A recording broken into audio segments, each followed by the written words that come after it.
Bapak Ibu, saudaraku yang terkasih dimanapun berada, saya menyampaikan sebuah renungan singkat yang bertemakan menyelamatkan diri sendiri.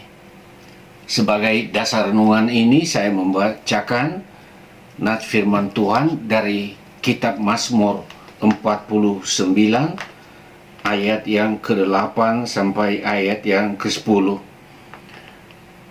Demikianlah firman Tuhan.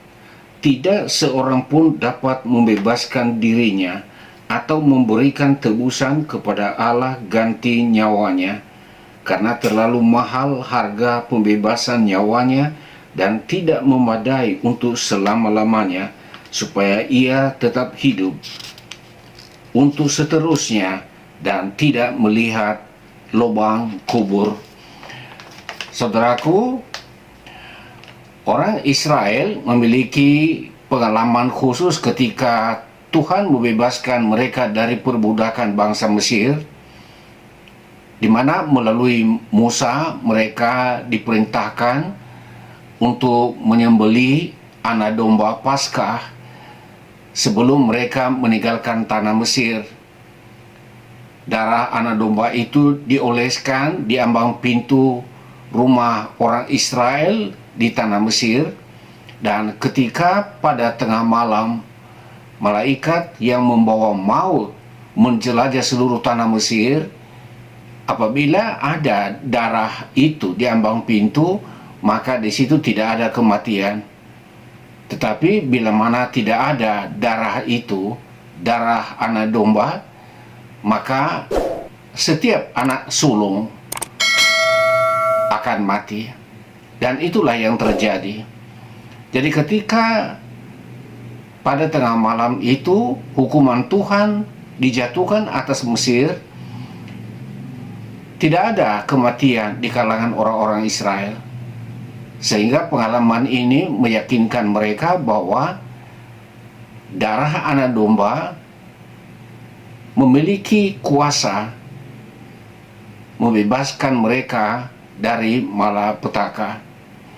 Dan itulah sebabnya dalam ajaran-ajaran tokoh-tokoh agama Yahudi, apakah itu imam-imam, ahli-ahli Taurat dan orang Farisi, mereka memiliki keyakinan yang cukup kuat bahwa dengan memberikan persembahan darah anak domba, maka mereka bisa diselamatkan dari kebinasaan akibat dosa. Memang itu perintah Tuhan.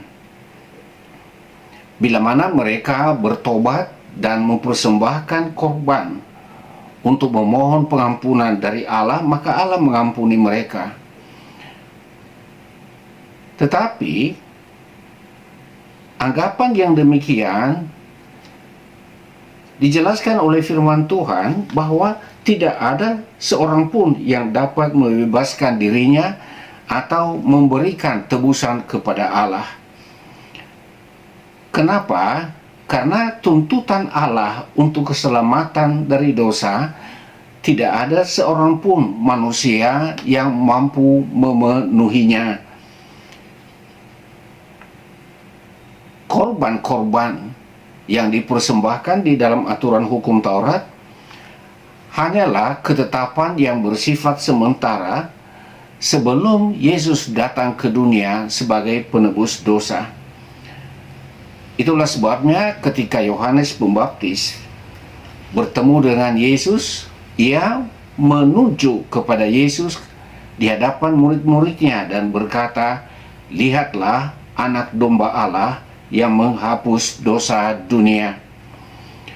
Dengan kata lain, anak domba yang dipersembahkan untuk penghapusan dosa dalam ketetapan hukum Taurat yang disampaikan Musa hanyalah ketetapan yang bersifat sementara sebelum Yesus datang ke dunia sebagai anak domba penebus salah. Kita tidak mampu menyelamatkan diri kita sendiri. Itulah sebabnya Yesus datang ke dunia sebagai penebus dosa. Dan kita yang percaya kepada Yesus, kita tidak lagi di bawah hukum Taurat. Dalam arti, untuk mendapatkan pengampunan dosa, bukan lagi karena korban-korban yang kita persembahkan, melainkan kepercayaan kita di dalam menerima Yesus sebagai juru selamat yang menebus dosa-dosa kita.